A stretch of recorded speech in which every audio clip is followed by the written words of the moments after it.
Everybody, it's Brian Emhauser, and we've got the Hawk Blogger crew. It's been so long I forgot our name even. So it's been a long off season. It's been a little bit quiet in some regards and really noisy in others. And as always, we bring back the quartet that is made up of Evan Hill, Evan on HB on Twitter. Welcome, Evan.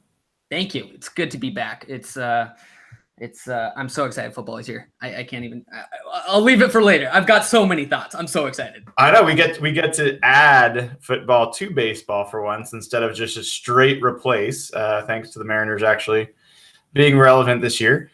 Jeff Simmons, welcome back. How are things going in Toronto, dude?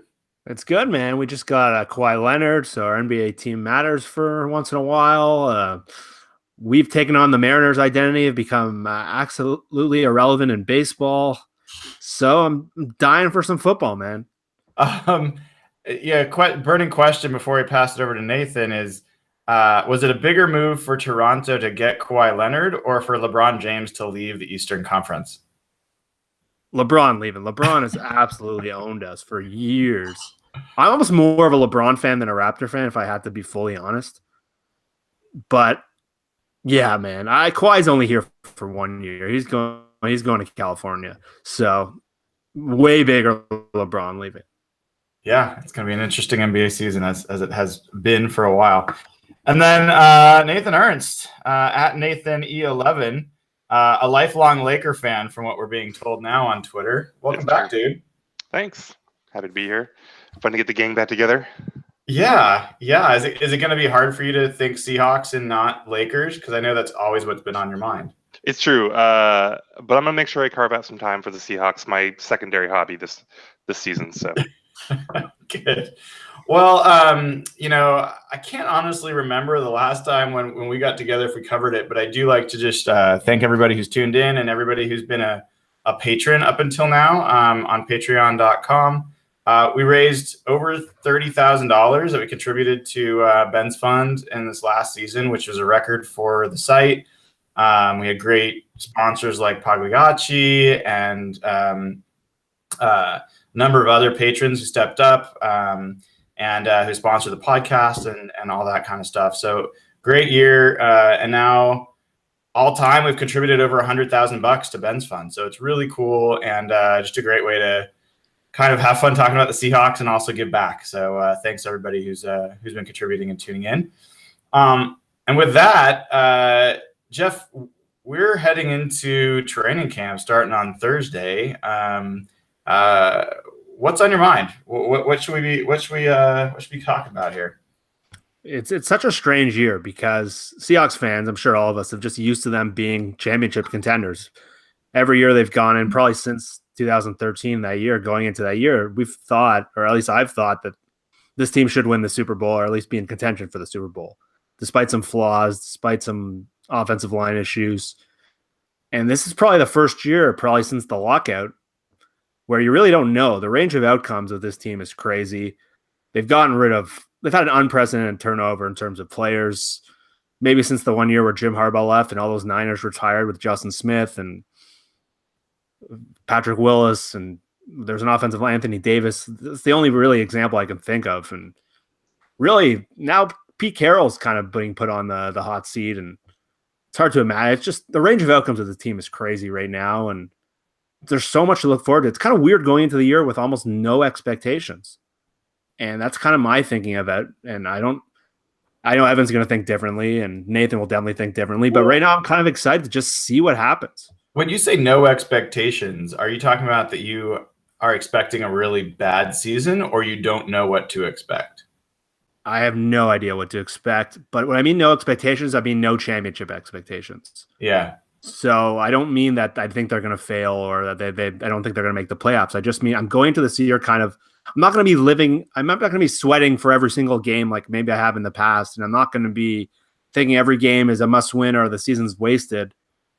I kind of just want to watch and see what happens. And it seems like that's the way they've set up this program right now. It's kind of a transition year. It's kind of a turnover year.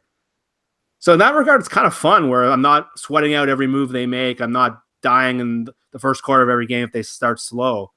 I'm more trying to see if they're on the right track, setting up for the future. And to me, that's kind of exciting. Well, I'd actually love to go round table here and get a range. Like we saw Nate, who was it? Nate Davis. Nate Davis. Is that the 538 guy? Yeah. No, Nate Silver. Come out, predict 4 wins, 4-12 season for the Seahawks. That got a little bit of a pub. What's your range? So let's start with the Nathan. And what's the low range of your expectations, and what's the high, and why is that the range for you? I've been kind of in a 7 to 9, 9 to 7 type range. The more I think about it, the more I think that they might have a bit of a lower end to them, where maybe I'm not going to be shocked if it's a 6 and 10 year.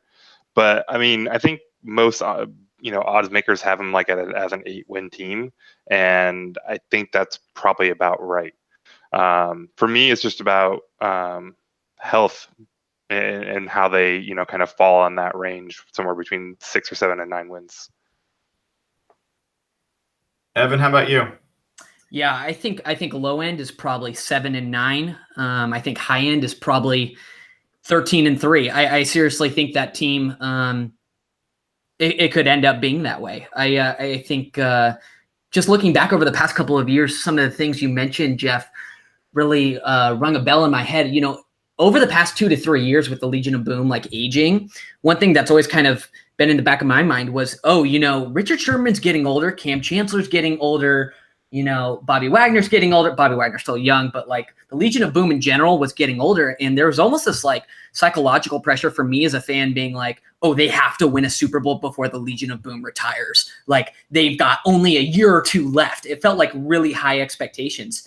And we did have high expectations. But going into this year, there's just so much uncertainty. And I'm so excited about that. It's for the first time in a long time, we can confidently say the Seahawks are underdogs. They're being treated as, maybe you can say disrespectfully around the league, depending on your view of them. But there's a lot of uncertainty with this team. And I'm really excited that there are certain critical positions that are up for grabs. I'm excited to see some competition, some fresh faces, both on the coaching side and on the player side. So to answer your question, long-winded, between 7 and 9 and 13 and 3.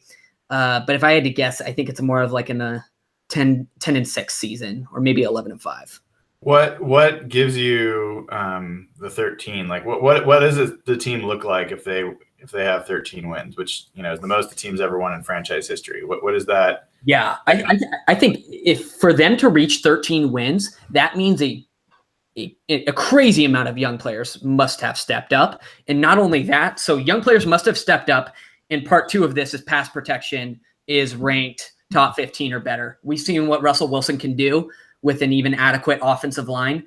If Solari can give that to him, if these players can give that to him, watch out, NFL. We might see that second half of 2015 Russell Wilson.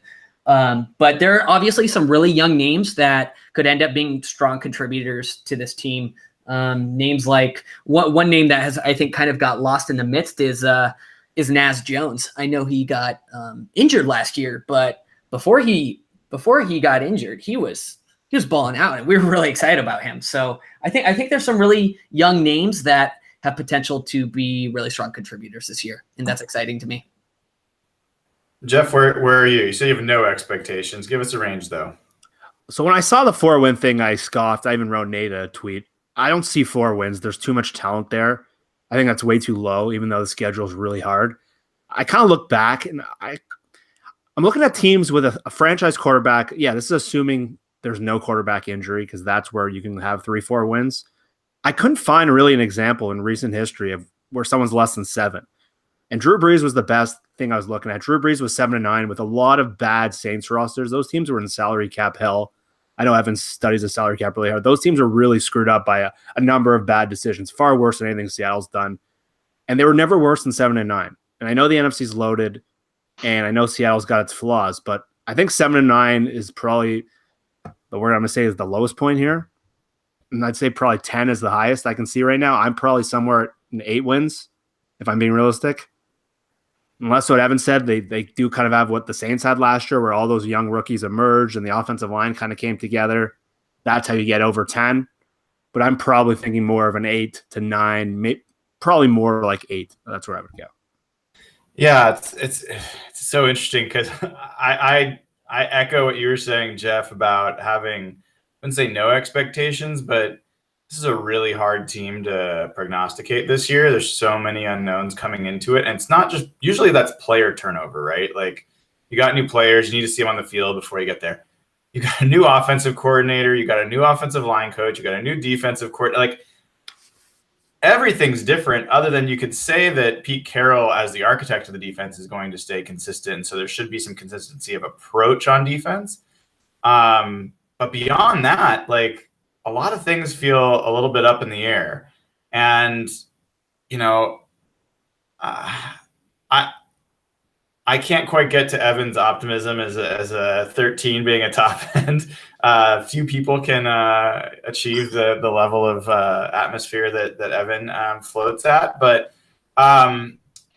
you know, this feels like if things go right, this is a 10-6, 11-5 team. Like, I think that if things go right, that's what it looks like. If things go wrong, I mean, since Evan talked about some of the things going right, let's talk about some of the things that could go wrong. Like the offensive line is as bad as it was last year. And they really don't have any run game to speak of, and they are doubling down on the run. You know, they've seen that all offseason. They're going to run. And if it's still not working, and they're still doing that,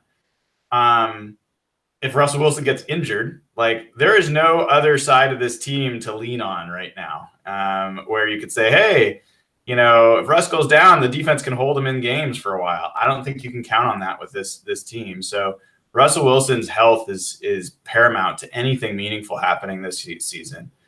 And I think on the defensive side, you know, the secondary's as much of a question as anything. You've got secondary questions and you've got pass rush questions.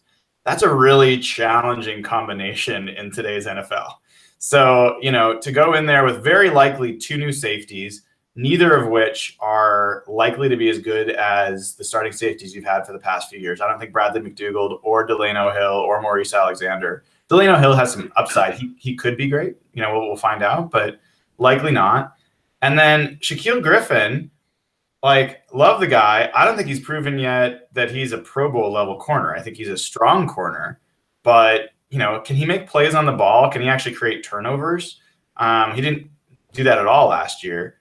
And you've got a question mark up opposite him. So, you know, I will, in a little while, so I don't dominate the whole conversation, like I will go through some of the things I see on the positive, but just to paint some of that picture, there is some real downside potential, as Nathan was talking about, where it wouldn't shock me if they ended up with 5 wins or something like that. If you know, especially if something like Russell Wilson got hurt. I mean, if Wilson gets hurt, it's on the table. But like the thing with this team is injuries are bad no matter who you are. But this team can't afford to get injured at a lot of different spots. I mean, there are some nice players on the team.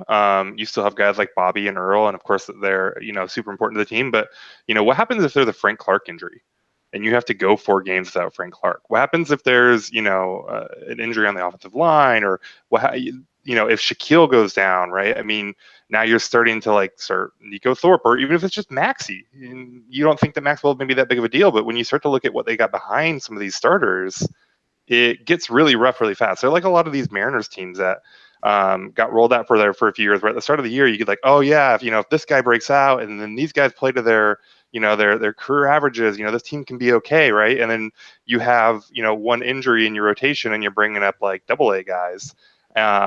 This team is in kind of the same position, and so there's the upside. I don't really see it. I mean, they have to make up 20 touchdowns from last year, losing Graham, Richardson, and, you know, Wilson, which Luke Wilson's backup tight end, 4 touchdowns, whatever. But like that's a lot of touchdowns, and it's easy to say they're going to get that from the running game, but 20 touchdowns, they're not getting 20 touchdowns from the rushing game. Like that's 2005 rushing levels, right? They're not going to get that all back there, and I don't know where they're going to get the rest. So I'm curious, like, so I'd agree they're not going to get that from necessarily rushing touchdowns, but do you think that I mean, they've got some really strong receiving backs in that group.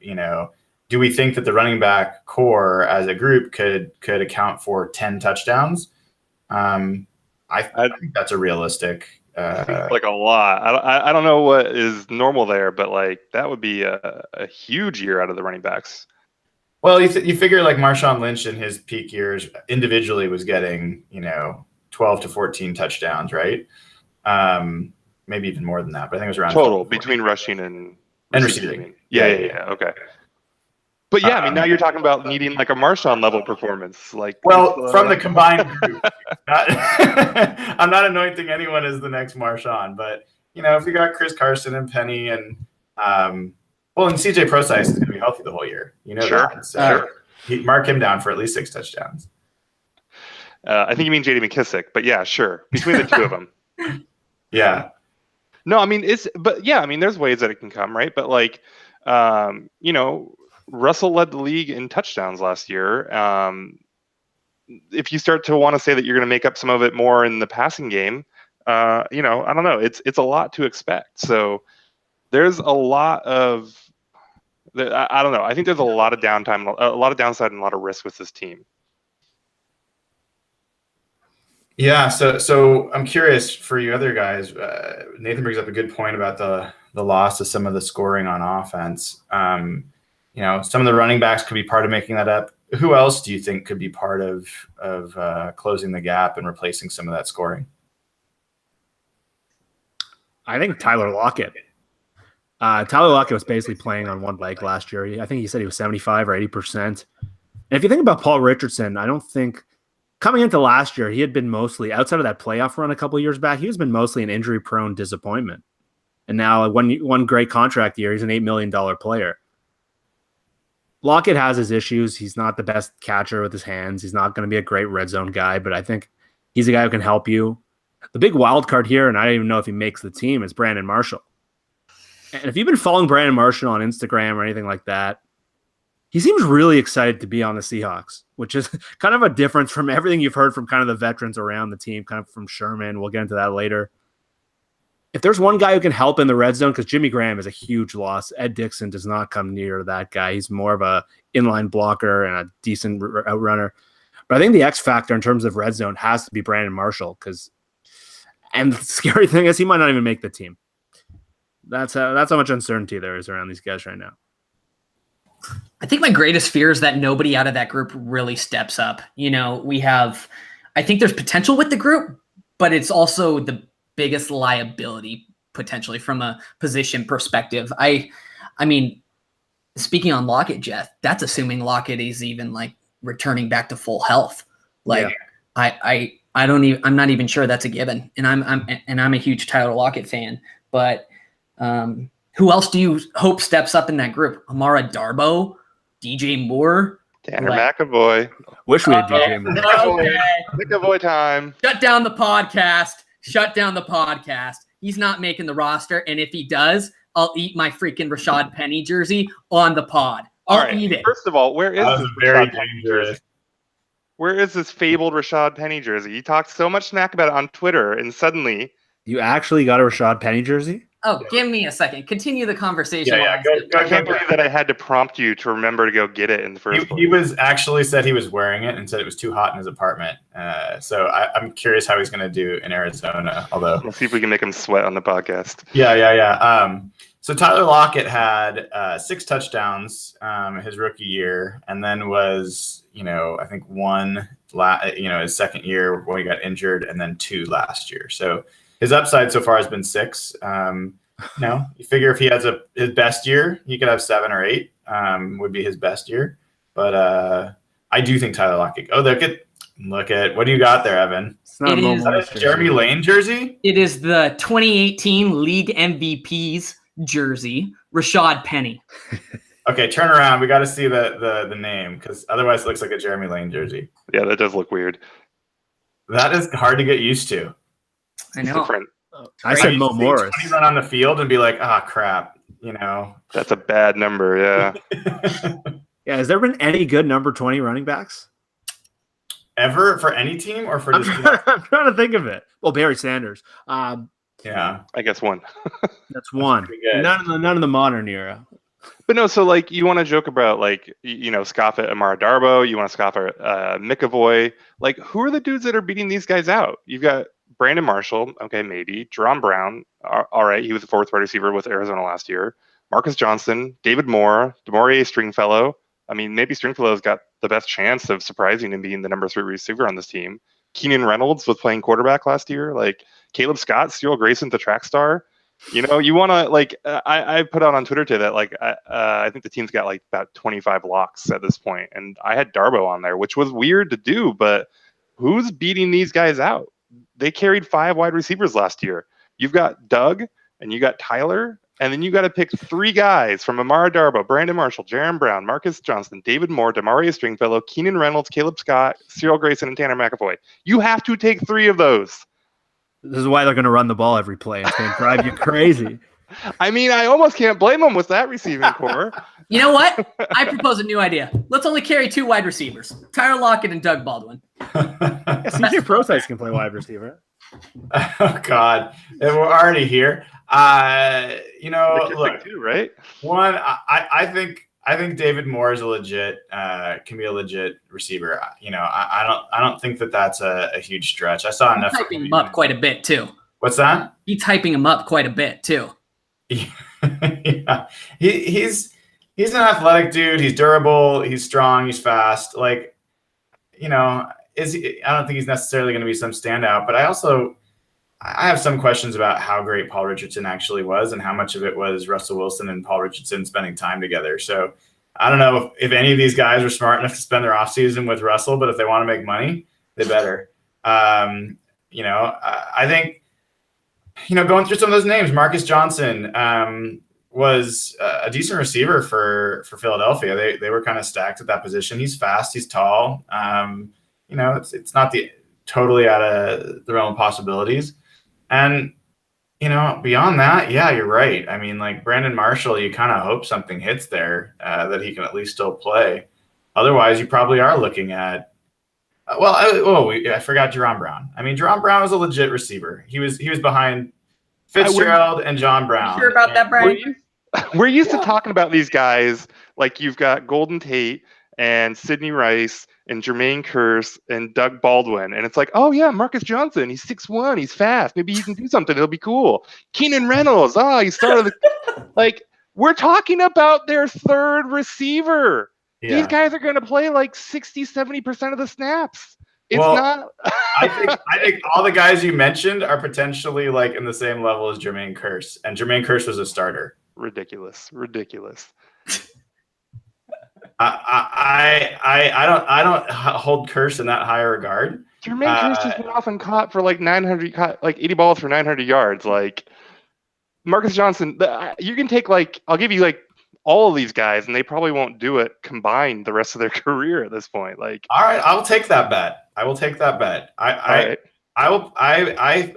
would believe that David Moore is going to be someone who stands out for this team on offense, and I do think that you've got Tyler Lockett and Doug Baldwin at the top of that list that are perfectly capable, and then you're just looking at who's the 3rd guy. The 4th guy generally does. If he gets 10 catches in a season in any other year, that's a big deal. So you're really looking for one other player. And between Jerron Brown and David Moore, and maybe it's Brandon Marshall, but I think there's potential there. But I think you're right. None of these guys are game breakers. I don't think any of these guys have really super high upside potential, other than maybe Moore. I mean, Moore. I do think that there's potential for Moore to be a guy that can really break out and be a strong contributor. They are one Doug Baldwin injury away from starting Amara Darbo and Tyler Lockett and fucking DeMaurier Stringfellow. Like, thank you for not saying Tanner McAvoy. Thank you. It could be McAvoy. No, it's not. It could be McAvoy. I don't even know if Darbo's going to make the team. We didn't think he'd make the team last year when he was a 3rd-round pick. He should not have made the team last year. Yeah. I mean, that proved out through the year. They had reason to find use for him, and they couldn't do it. He was a high pick. So, maybe he's made a huge leap in the 2nd year. I don't know, but he was completely absent in training camp. it took me a few weeks before I realized, like, I haven't seen him do anything. And just about everybody does something during training camp. Do we expect any passing contributions from our tight ends? Will Disley, does anybody know if I know he's primarily a run blocker with the Huskies, but I don't know. I would take a Nathan stance here. I don't know if the 3 tight ends combined will produce as much as Jimmy Graham did through the air as a receiver. Jimmy who? Jimmy Graham. Never heard the name. The franchise record holder tight end. Oh, geez. If I hear that argument one more goddamn time, I'm going to blow a gasket. I cannot handle that argument. Yeah. I'm not going to miss him, frankly. But I'm not either. But I'll miss those 10 touchdowns, though. Say that again, Nathan? I'll miss those 10 touchdowns, though. I'm not going to miss his poor effort on every other play. Yeah, this is just nasty. being honest here. Gotta save us. Nathan's in mid-season form already. So the cold water is just being splashed all over every computer and phone watching. I brought up the Jimmy Schottenheimer yet. We haven't even brought up Schottenheimer yet either, Nathan. I know. Jacob Stevens wrote a really good post on the Beast Pod website. They do good stuff, and it was really good. But like he was talking about Shoddy and his tendencies and stuff. And the first play was the Jets motioning Sean Green, who was like a bowling ball with brick hands, out wide so they could create a mismatch to throw a 7-yard curl to Jericho Cotchery, who was a very good receiver, but not a nimble dude. On 3rd and 9, it was all this sorcery involving Sean Green and they got the first down because Jericho Cotchery fell forward, but it about gave me a heart attack. I almost didn't make it. Brian, are you going down to camp? Yeah, so I will. I always negotiate that with my office, and usually I'm at pretty much every training camp. But the first day, Thursday, I have to be down in the Bay Area, which really sucks. The first day is one of my favorite days. You get the real fresh impression of everybody. But my first day will be Friday, so I'll be there after that. But we'll have to wait a day on a eyes-on kind of perspective. Can I put a hot take out there? Yeah, please. Training camp is bad. Why do people go? It's 1,000,000 degrees. Every time I go, they practice on the far field. I can't see anything. Half of these guys, I don't know their numbers, so I'm frantically trying to look them up on my phone and figure out what's going on. Well, you got to print out the roster notes, dude. Okay, so there's prep work I got to do to go sit in the sun and get a sunburn and sweat my ass off and have to stare through binoculars for an hour. Training camp's bad. Don't forget the jam-packed bus rides to and from. Also, the terrible parking and bus ride situation. Yeah, this is why Twitter was invented. I don't have to deal with that, but yeah, that is a nasty part. I actually don't think that's quite a bit of a hot take. I'm good for one training camp a year. The people like Brian that go to every training camp, I'm like, how do you put up with all these dinguses every single day? I don't know. It's I love it. I love watching. I love watching all the players actually. Every snap they make is potentially, fulfilling a dream they have or completely catastrophic, and you see that play out in all sorts of places. And if you know where the real competition's happening and where the back end of the roster is, you see some really interesting things. And watching how people perform in those situations with a crowd watching them, is fascinating. Plus, I love the Seahawks. I mean, I will take Seahawks anywhere and everywhere. I love preseason games. I watch them till the fourth quarter. I watch the overtimes when they happen happily. I love Seahawks football, so I'm super curious about which players are going to be worth paying attention to come the regular season. And I don't want to wait to the regular season to find that out. So, I found out in harsh ways that there's some parts of that you really can't forecast, like the run game, like the offensive line, run blocking, anything to do with the run game at all is pretty much impossible in today's training camp to take anything away from, because they just basically are playing patty cake out there. But cornerbacks, receivers, some extent safeties, a little bit of linebacker play. You get a pretty good feel for what's going to come, and those happen to be some pretty important aspects. And then pass rushing and pass blocking, 1v1, tells you a lot. It hasn't been hard to predict that Germain Ifedi was going to have trouble pass blocking, or that some of these other guys were going to have trouble, and that all starts there at training camp. So just a matter of how much you really are obsessed with Seahawks football, I think. I heard a rumor that Mike Solari was going to fix Germain Ifedi, turn him into an All-Pro. Oh, really? That's what a little bird told me. I can't tell if this is like a live subtweet to me or not. Is there potential that he could make him decent? Nathan, your facial reaction. Complete embarrassment. So. I don't think so. I mean, maybe he'll be decent, but I don't know. Okay, so I have a follow-up question. Do you think Germain Ifedi is a starter this year? Do you think he is a starter or should be a starter? Those are different questions. Do you think he is a starter this year? I do think that he is a starter this year. Really? Yeah.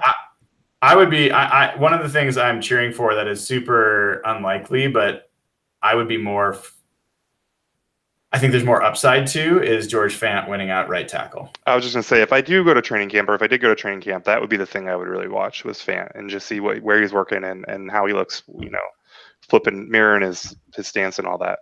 That one's really interesting. And we do know not for sure, but I think Stanger on Twitter the other day pointed out, like from an Instagram post, that he was lining up in the right tackle spot, like positioning. So Snyder acknowledged that he was meeting at right tackle. Okay, cool. Yeah, that's something to watch. Have you guys heard Cliff Averill on the radio yet? Mm-mm. So Cliff had Britt on this week, and they were talking about, I don't know if you guys saw, Cliff had comments about Ifedi, and Britt jumped for his back, right? So Britt was saying that obviously Britt has a soft skin and he gets a little defensive. We all know that. But Britt was really positive about Ifedi. I rolled my eyes the whole time, but Cliff said he talked to Ifedi after that exchange, and there was a different attitude about him. He said in the past that Ifedi let every single thing bother him, and he couldn't get the mental side of the game down. And I think that's what he was alluding to with those comments. He said the way he responded to this really showed him something. I'm still on you guys' side. I don't see any chance that Ifedi becomes a functional player. But just the word around the building that I've heard is that this scheme will help Germain a little bit more than the old one, where they had him kind of backpedaling and trying to target guys out of the zone blocking. I'm still very skeptical of Germain. I don't think you can teach kind of the things that he doesn't do well. But the word around the building is this scheme really helps him. I don't know if that's going to be enough to make him functional, but that's what I've been hearing. I think go ahead. You could see him take a jump maybe as a run blocker, and maybe put some of that strength and body to use as a run blocker in a man blocking scheme. But yeah, I think what you said about you can't teach him to have quicker feet, and that step in pass blocking. I don't think that Solari is going to come in and do anything revolutionary there. Probably not, but I think you can.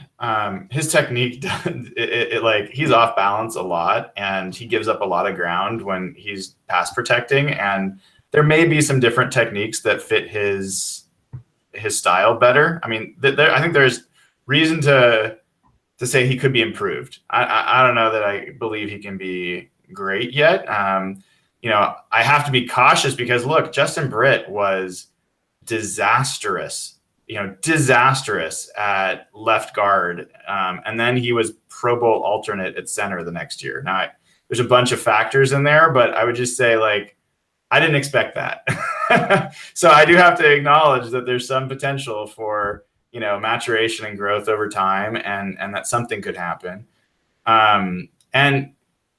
I was trying to make a case for Ifedi, and it wouldn't be particularly a strong-hearted one, if you look back at like Pro Football Focus numbers, like midway or 3/4 of the way through last year, he was one of only like a few tackles in the league that hadn't given up.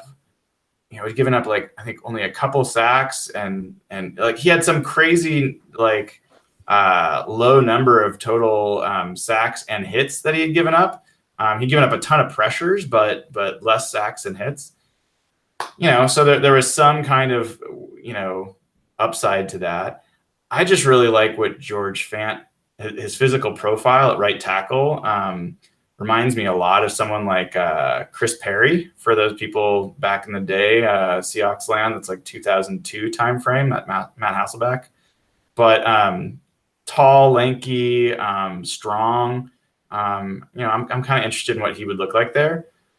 And I'm really curious about whether Ethan Posick actually can turn the corner, because I thought he looked like a decent fundamental football player last year, at least earlier on, but he was physically overpowered at times. And so, I'm curious. He's definitely put on some weight. I saw him a few months ago. He's super thick compared to where he was, but that's another one where I feel a little bit more confident that he could maybe take a step forward.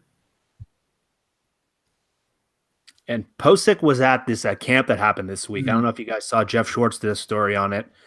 I think it was 26 of the top offensive line groups in the league. I referenced Duke Manyweather on Twitter a lot. He's like kind of the offensive line guru around the NFL. He doesn't coach. He holds a lot of Lane Johnson was there. Jeremy Purnell was there. And 2 guys were there from the Seahawks, which was new to me because when offensive line and Seahawks get mentioned, usually they don't go well. Posick was there, which really surprised me as a second-year player.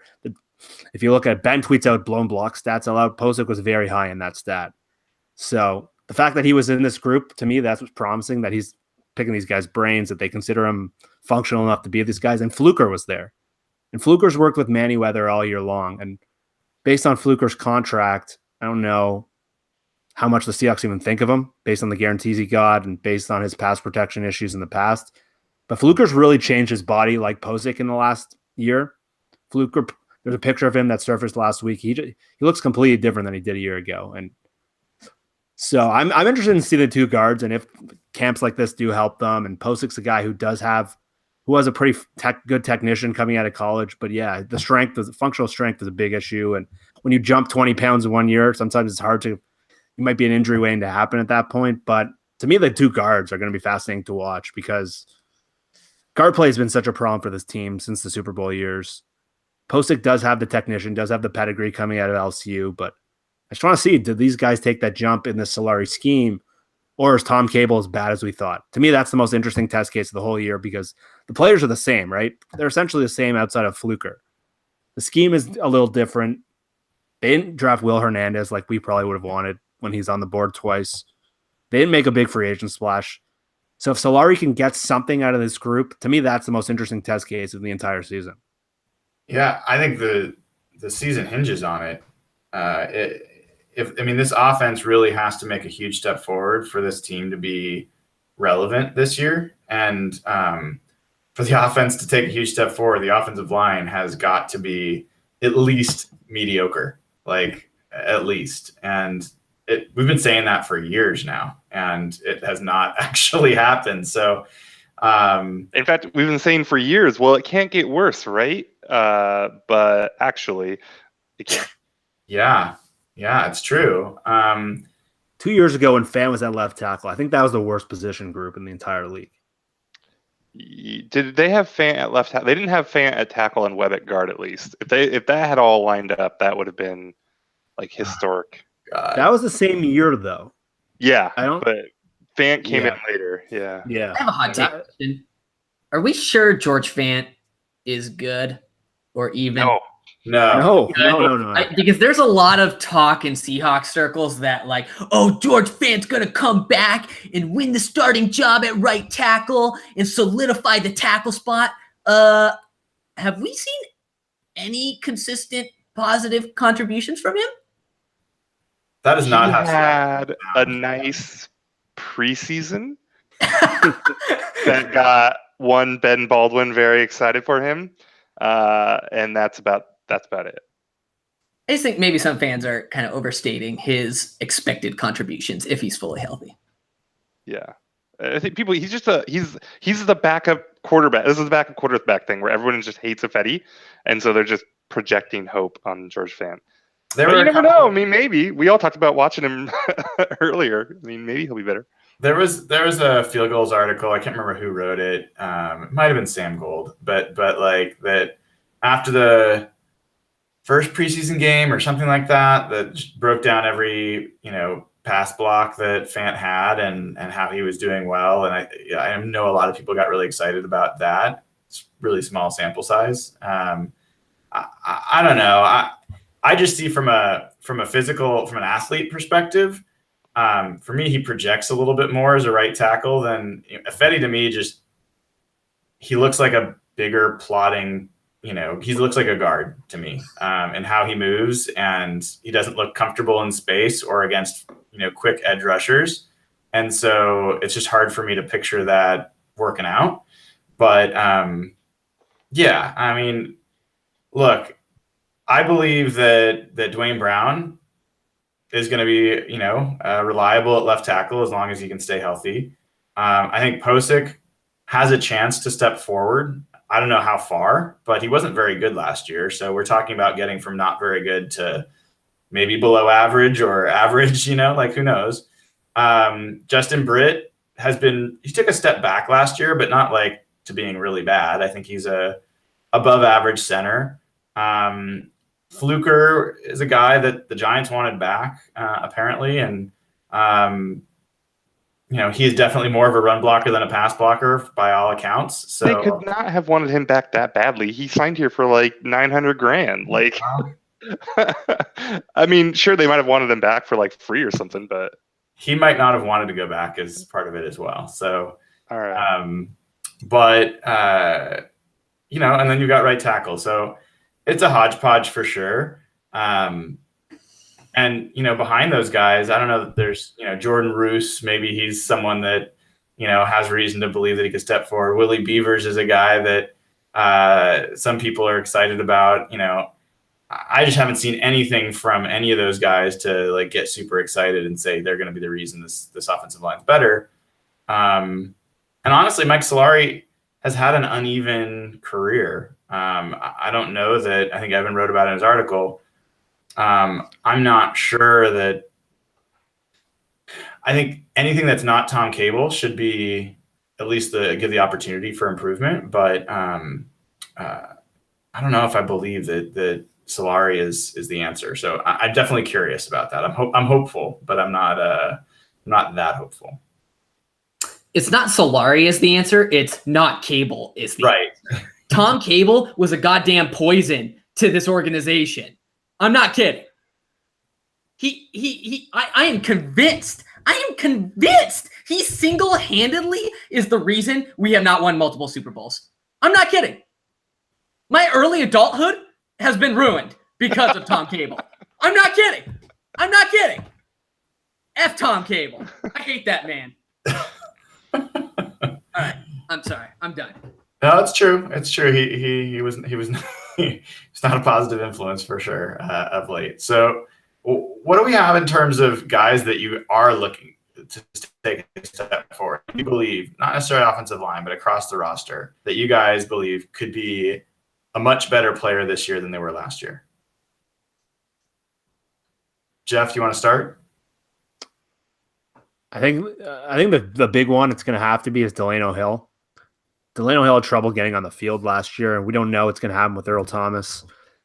And Delano Hill, if Earls doesn't play this year, I think he's the starter at strong safety. He showed some flashes when he did play in the preseason where he looked like a tackler. He looks like he can go in coverage, and at least has the upside. So the upside that we've mentioned is so limited across the roster for maybe some of their young players. I think he jumps out to me. The other one to take the step forward, I guess, if we're not talking Posick again, it's probably Naz Jones. The pass rushing it's one of the biggest issues on the team. We haven't mentioned it yet. Beside Frank Clark, we don't know what we're getting in terms of pass rush. I actually like Tom Johnson as a sleeper player this year from that department, but Nas showed flashes both in run and in pass last year in limited action. I think they're going to keep his snaps to a similar level. But he's got to step up, and he's one of the few guys on the roster that you can see taking that second-year jump because there's going to be a lot of opportunity to pass rush. Sheldon Richardson's gone. Jaron Reed's not the best pass rusher. He's more of a run stopper. So I go Nas and Delano. Not Tedrick Thompson.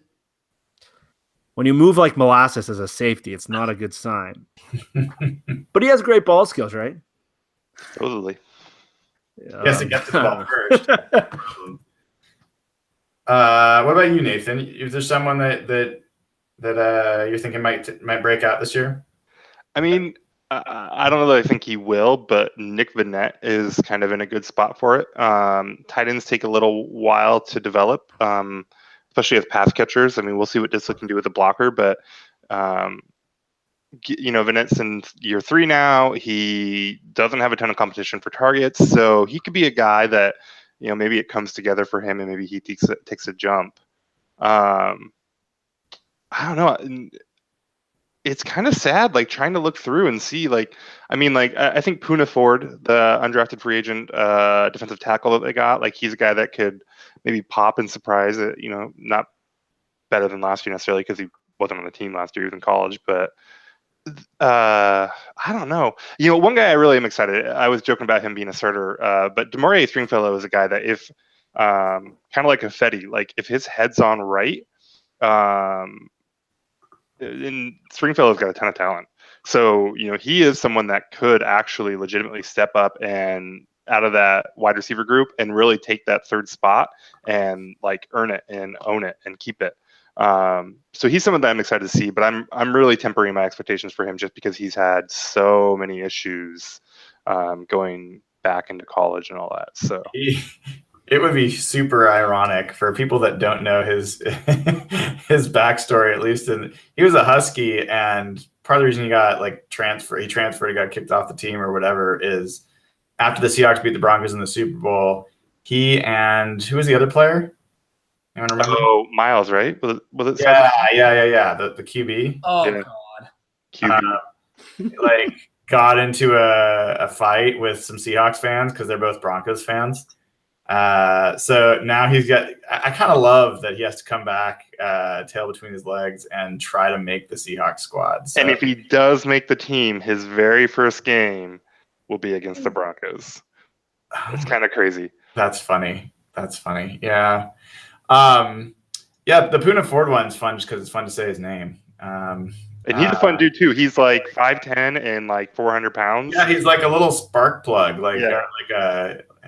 like a fire hydrant, man. I mean, he's wide and squatty and he could be a really interesting Brandon Mebane style kind of player inside. Yeah. Do you guys think Mingo could do anything this year? He's the kind of guy that he's in the Bruce Irvin role. I've never seen a player, I don't think, that has been rumored to the Seahawks as much as Barkevious Mingo, from the time of the draft to post-draft to trades to free agency. It's been ever since he was in the league, everyone's like, this guy profiles to Seattle, and now he's in Seattle. So I don't know. I mean, he's certainly physically he's a freak athlete, but what's impact as a Sam linebacker in the system? You're on the field maybe 30% of the time, and maybe he ends up with 3 to 4 sacks. So no, not really. He's got a chance to be a nice player for him. I mean, I think he could definitely be a Bruce Irvin level player, but the linebacker Bruce Irvin, not the 8 sack rookie Bruce Irvin. So let me throw out a few guys that I'm interested in. I don't know how likely, but some of these guys are long shots. So Tyrone Swoops is a guy that I really think has athletic profiles, interesting at tight end, and he showed more ability to block last year than I expected as a former college quarterback. It wouldn't shock me if he steals someone's spot on the roster this year and ends up contributing, and that guy might be Vannett, to be honest. I 100% agree, Brian. I am not sold Nick Vannett is making the roster at all. Yeah. I think Ed Dixon's a good player. He's not a great player, but I think he's a very stable on a team that needs some stability. So I think you're looking at Fournette and Swoops fighting for that third spot. I 100% agree. 100%. And another guy that is, I guarantee not many people are talking about, but I'm really interested in is Alex Carter. Oh, yeah. Like former 3rd-round pick, was a cornerback in college at Stanford, went to Detroit. They eventually converted him to safety. He's long enough. He kind of converts there, and he's early enough in his career where I'm just kind of curious what the Seahawks do with him. He's only 23 years old, and he's a great athlete. I can kind of see him coming out of nowhere to grab a spot. And I don't know if it'll be at safety or it'll be at cornerback, but he's a guy I have my eye on. I'm kind of curious to see what happens. And then there was one more guy. It's really interesting. Well, maybe not nobody, but a lot of people are not talking about Rasheem Green. Is our 3rd-round pick, and a lot of people pre-draft were pretty high on what he could be as a pass rusher.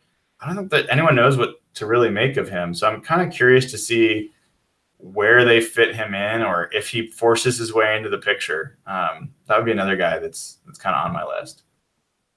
He could be a real wild card on the success of this team. Like, he's super raw, and I think it'll be a couple years before we see anything from him. But if he shows up and like puts it together a little bit, and he can have that kind of like Bruce Irvin 8-sack, 10-sack. I mean, like if he goes just absolutely nuts, right? Like that'd be crazy. But that changes how you kind of look at this defense a lot, because Clark, he needs to take a step, but he's pretty established. I think he's pretty beastly. We'll see what you get out of Deion Jordan, but if you can get anything close to what he did in those 4 games, that's a nice starting, set of defensive ends. But then it's like, okay, where Marcus Smith is kind of just a guy, and then beyond that, like I don't even know who their real defensive ends are. Like maybe you're looking at Mingo, but if Green can pop and really be a productive player, and kind of if they can manufacture some sacks for him, like they've done for like O'Brien, Schofield, and those kind of guys, then maybe this defense gets a little bit more of a bite to it. Yeah, agreed. Evan, are there any other guys that you're looking at? The name that really, or are we talking rookies? It can be anybody that you're kind of looking to pop this year. It's a long shot. It's a Hail Mary. I hope it's Deion Jordan. And I know we briefly mentioned him, but that position group needs it. And, I whenever I think of Deion Jordan, I just think of that bull rush in Arizona last year where he just like drove his man completely backwards. I don't know if you remember that highlight. But seeing that after the game, I was like, because I obviously didn't, my eyes are bad. I didn't see it in person super well, but that was crazy to me. So if he can take a step forward, that would be huge. I think his contract is like, I think he's some RFA, ERFA, something like that. So I think he's like, if he balls out this year, I think he's an unrestricted free agent next year. So I think that's a great one. I think, to answer Nathan's question, I mean, I think they're hoping that it's a Deion Jordan, Frank Clark on the outside kind of situation. Yeah. And the question is who's on the inside. I think Tom Johnson's one of them. And then it's either Naz or Jaron Reed or something like that, or maybe Rasheem Green. Like those are the guys that are kind of in the mix there. Nobody mentioned Michael Dixon. I was waiting for someone else to bring up who's probably going to be the MVP of the season, but that's not a great sign for the season.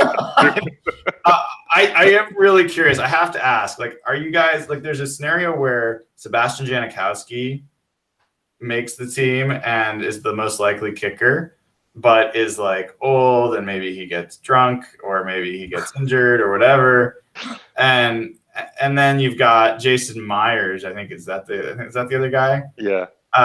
Who's just not good. Has never been really good, and he's younger. But are you cheering in any way for Myers to win here over the 40-year-old Janikowski? Like, who was the guy? One of the players put some video of somebody kicking like trick field goal shots off. That was Michael Dixon showing his. Oh no, maybe not. Michael Dixon was showing his kicker down there kicking 75-yard field goals.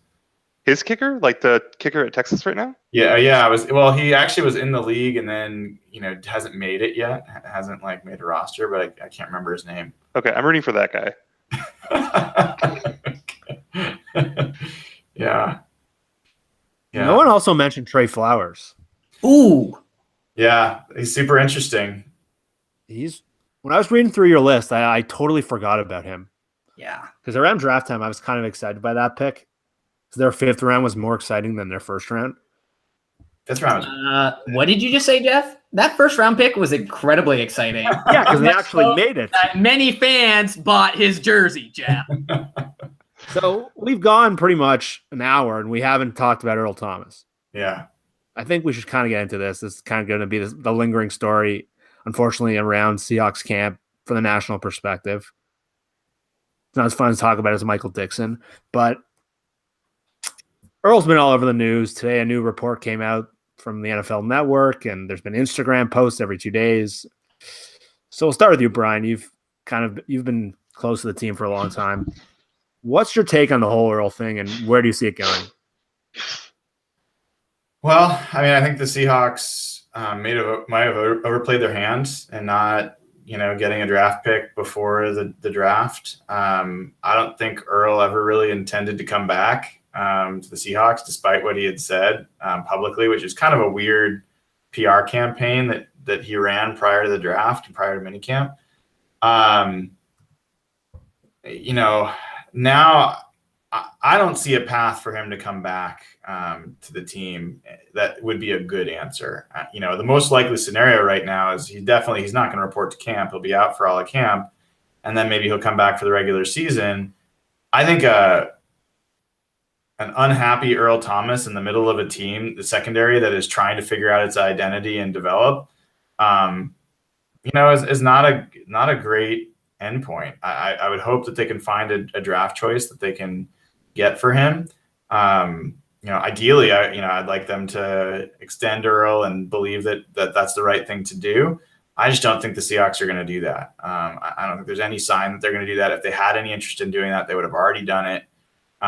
So that part's pretty clear to me. And then it's just a matter of like, what could you get for him? And at this point, like, I would almost be surprised if they get more than a 4th round pick. And, they probably won't move him for a 4th round pick. So then you got a guy who doesn't want to be here hanging around, during the year. That's kind of the ugly scenario I see ahead. Yeah, Evan, you've gone through a range of emotions on this.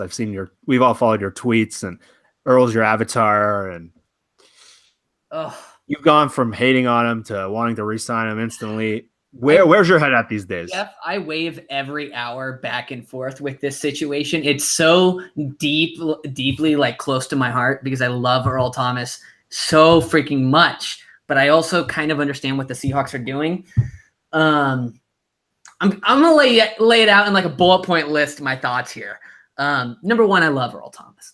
He's a stud, obviously. Number 2, if you're talking 3rd, 4th round pick for moving him, F that. He's worth so much more than that. I am not moving him for that. Now, if somebody comes in and is like, talking 1st, 2nd round picks, then I think it's something to consider. But if we're talking 3rd and 4th, no, absolutely not happening. Taking my complete emotions out of it as a fan. You can do that? I'm trying my hardest. Okay. Taking that completely out of it. If I was the franchise, I would let him play out his deal and I would tag him for 1 year and then I'd let him walk. Oof. And I know you're not supposed to treat your franchise stars that way, but I'm telling you, they obviously feel concerned about giving him guarantees beyond 2 years, and he's going to want it. Absolutely. And, he probably deserves it, but they're obviously nervous about it, maybe because of the Cam situation. But that situation where you let him play out his deal and tag him for the year beyond that and then let him walk and get a comp pick or whatever provides really zero long-term risk to the Seahawks. It's not going to provide for a Cam Chancellor situation. What is that cap hit, though? What's the tag for a safety?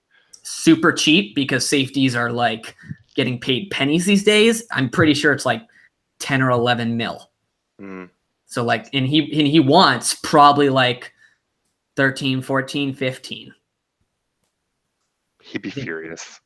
Yeah, I know he would. So pissed. I know he would. But that's me taking my emotions out of it. And I think, there's great arguments to be made that you shouldn't treat your star player like that. But, it's a ruthless business. I don't know.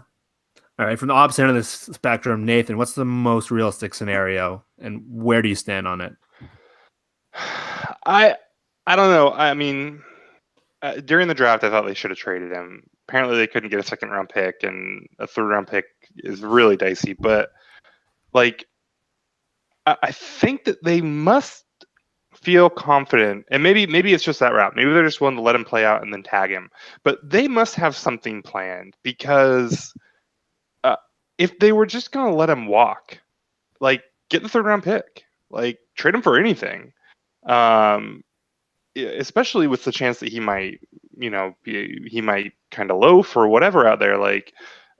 If they didn't think that they had a plan beyond just, rolling the dice and hoping you get 1 year of Earl giving us 100%, then they should have traded him. And either way, you probably look back and say, hey, they probably should have traded him 2 years and gotten that first or second round pick if they could have, and maybe they kind of missed an opportunity there. But at this point, I just think that and we'll see if they end up right. They might be confident in something and be totally wrong. But it just feels like a weird position for them to have let this play out to this point without either planning on tagging him and getting him for another year after this, or knowing that they can find a number they're going to agree on or something. It doesn't make sense that they would have passed up the opportunity to get something in return if that wasn't the case. Do you agree that his highest value point for the Seahawks was prior to the draft, or at least prior to the draft completing? I don't know that it's that much different now than it was then. I mean, if I bet you could call up the Cowboys and get a third-round pick for him right now. I mean, I don't know what their cap situation is. Maybe that's different now, but I don't know that that's that much worse off. If it's true that they were trying to get a deal from the Cowboys and all they could get was a third round. Well, I mean, there's also to some extent, a third-round pick this year is a higher value than a third-round pick next year, just in general. But sure. But yeah. Interesting. Yeah, I don't see anything good coming from it. If they do find someone, I think the ideal would be that they could find someone to make the trade and make it soon. Do you think Chargers could be a possibility there? The Chargers should. Why? Why should the Chargers? Yeah. They have Gus Bradley's defense. They have the Cam Chancellor clone with Derwin James. They have a Super Bowl kind of team on paper. Earl would put them right over the top. Gus has coached them. Gus and him are really tight.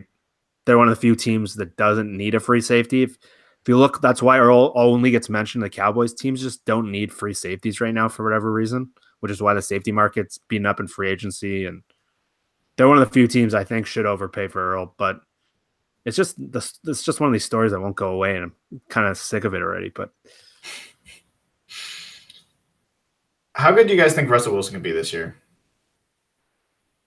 Depends on the offensive line completely. Depends on Shoddy though too.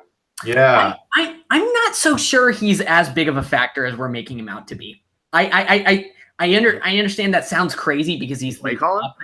What was that? The play caller? Yeah, I know that sounds crazy because he's the offensive coordinator, but the way I view it in my mind is if Mike Solari puts forward an even average offensive line, it's very hard for me to see Shoddy failing with an average offensive line and Russell Wilson at QB. That's a very hard, and maybe I'm off base on that, but I mean, if he has a decent offensive line, he might just try to run it 60% of the time, and then even if Russ is good, the team is bad. So yeah. I mean, who were his quarterbacks in St. Louis? I'm trying to pull this up right now. Austin Davis. Clemens, Okay. Davis. He beat us with Austin Davis. Did he have Case Keenum? I think so. Somebody put out a list somewhere. Did he have the dude that just won the Super Bowl? Foles? No, I think he was after. Noted Foles. Football blogger here. Who won the Super Bowl last year? What was his name? I'm seriously Nick Foles. Thank you. Gosh. Wow, that was Foles. I thought you a joke that turned sad. Yeah, I mean, how many of those guys did Kellen Clement was his big guy. He's been everywhere Schottenheimer's been. 2012 to 2014. So, all right, he didn't really. He had Bradford. Bradford's pretty good. Davis, yeah. I don't know if he had Keenum, but I mean, there were a lot of quarterbacks that came out of that. Jeff Fisher's there. He can kill an offense just like Pete can. But I mean, maybe that was part of it. But I don't know. It's not like he didn't have talent in St. Louis. So, he had some guys that went on to play well elsewhere. So, Really, like who? like Nick Foles or Sam Bradford, and now I got to go look at all this. This is not riveting podcasting.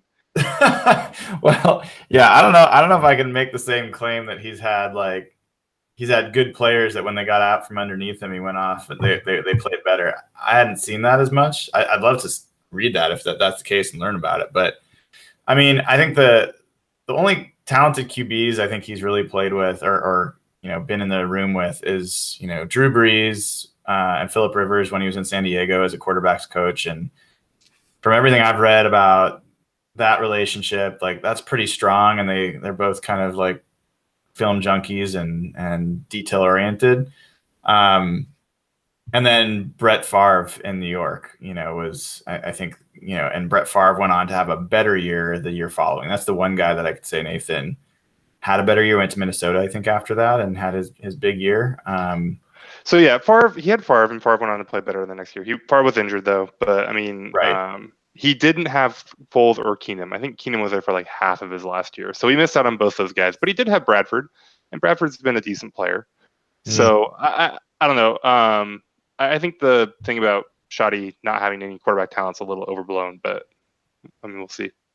Yeah, I mean, what I've read about him, not as much looked at all the different tape, is, he tends to over-engineer a little bit and have like a lot of complexity to his offense for his players to have to pay attention to, and different receiver options and quarterback options and different scenarios. And, it sounds compared to what we've heard in general about what people used to describe the Seahawks offense as like super vanilla, and everybody kind of knew it was coming and it was greatly simplified. It sounds at some level that it's going from one extreme to another, and it'll be really interesting if that's true, how the players actually execute it. Are they playing fast and are they playing confidently, or are they thinking too much? How naturally does that come to them? But, honestly, with all the things that are question mark, if they can do one thing, which is figure out a way to have some kind of reliable running play that is not read option, that's one thing that they keep going to run the ball, and everything other than read option has been nothing. I mean, it seems like for years it's been really bad, and now the read option is gone to where it's pretty much it's the best of the group, but still not strong either. So I'm just kind of curious if they can find anything that's somewhat reliable, since we know that they are going to run, whether Nathan wants them to or not. Finding something that is at least repeatable and effective, that's going to be a big aspect of how much Russell Wilson has to work with outside of just his own shoulders.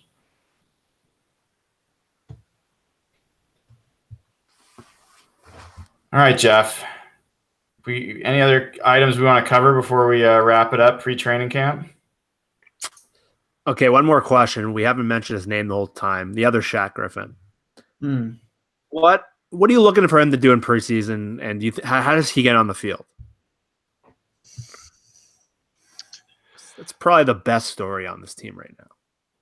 Yeah, and he's one of the more interesting, just players. Like, are they gonna finally build that big nickel role for him? Does he get a chance to play strong safety?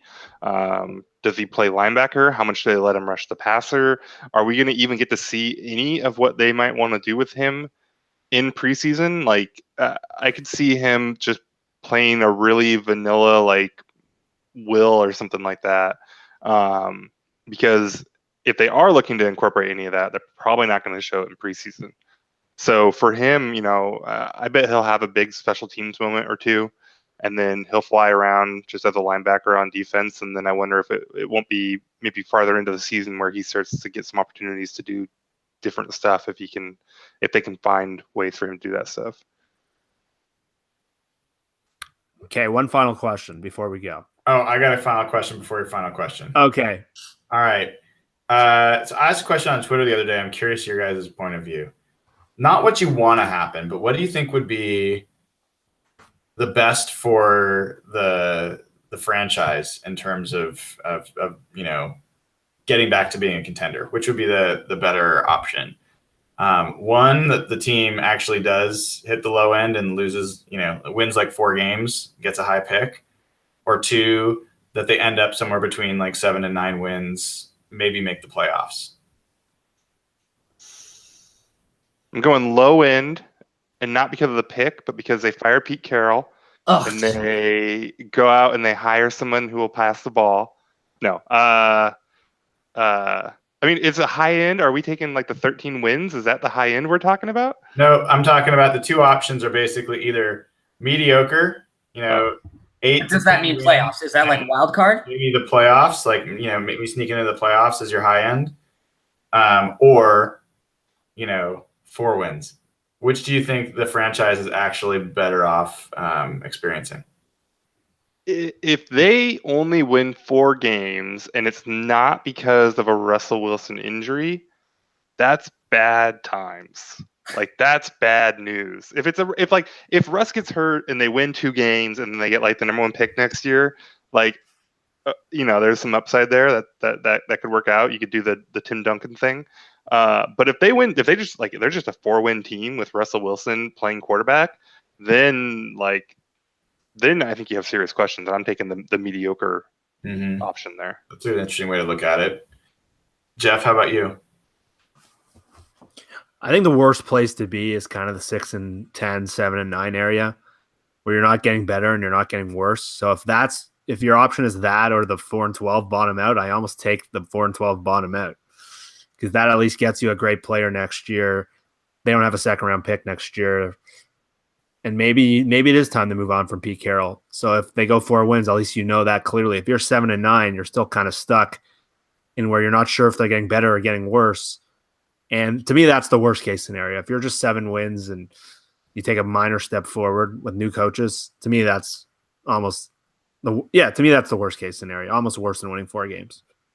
I have no problem sneaking into the playoffs via the wild card, because once you get into the NFL playoffs, anything can happen. And point number 2, rebuttal. If they end up going 4 and 12 and they end up selecting top 5 or whatever, you know what I won't be able to handle is analytics Twitter losing their mind when they select Bryce Love at like number 5 overall, because it's going to happen if they do go 4 and 12.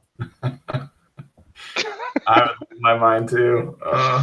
And they would do it. Here's the thing. I was just talking to folks on the chat. They're like, hey, people would have to get fired if they went 4 and 12. I'm like, folks, everybody got fired and they won 9 games last year. So, yeah, I think it's not just Pete Carroll. It could also be John Schneider in that case. Like, that's a possibility.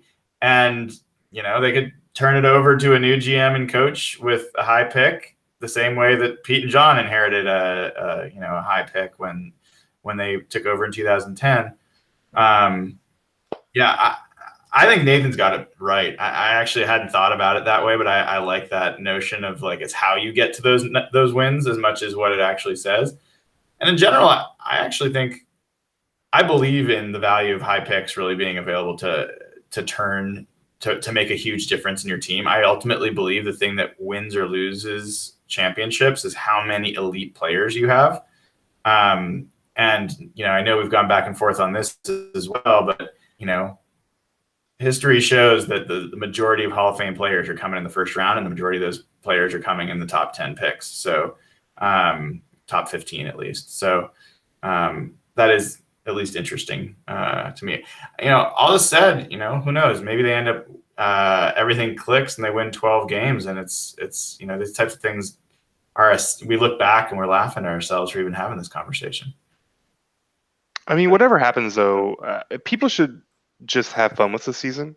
Like, if it's 4 and 12 and then it's disaster, and then we'll talk about fire and Pete and all that. But like, or if there's an injury, I mean, whatever. But like, whatever this team does, 6 and 10, 7 and 9, 9 and 7, 10 and 6. This is a rebuild year. It's a reload year, right? So and they're positioned fairly well to, start spending some money if they are free agents that they want to go make a splash on. I know, Evan, you keep saying that you think they're going to do something next year. Like, they've got the cap space to do this. They're going to get even more flexibility as, like, the Cam situation resolves itself. So this year isn't going to be great. Like, they're not going to win a Super Bowl. They might not make the playoffs. They might lose more games than they win, but, like, it can be a fun year. It's another year with Russell Wilson. It's a lot of young players that we're going to get to learn about. And then, it's next year and the years after that are really going to start to matter, and they're positioned well to go be great those years. So I think, going into preseason stuff, I think just have fun with it at this point. I actually completely agree. I think there's something to be said about the previous seasons coming in with super high expectations and all of this pressure of, like, oh, we need to make the playoffs and push for the Super Bowl win. Guys are retiring soon, blah, blah, blah. I just don't feel that, like, there's that pressure this year. And obviously there's been a ton of turnover on the roster. And I think the psychological shakeup is a good thing. So it'll definitely be an interesting year. If you can't have fun watching Shaquem Griffin and Shaquille Griffin play on the same team together, then what the hell are you doing watching football? I mean, exactly. Or watch Rashad Penny run the football. That's amazing.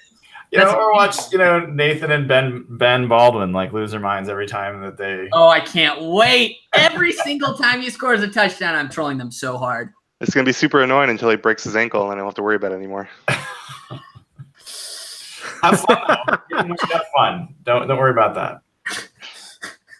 All right, Jeff. What was your last question? I was going to ask Nathan who the Seahawks coach is going to be when Pete Carroll gets fired, but you asked the question better. It's Harbaugh. Come on, it's Harbaugh. Oh my God. I've heard talks of Chris Peterson. That's the word around the league, is they think they're going to. Paul Allen wants another big name coach. Harbaugh and Chris Peterson were the two names that. Boy, that would be some kind of Seattle meltdown if that happened. You really separate the UW fans from the Seahawks fans. It happened with Jim Mora, right? I mean, that was kinda, yeah. Interesting.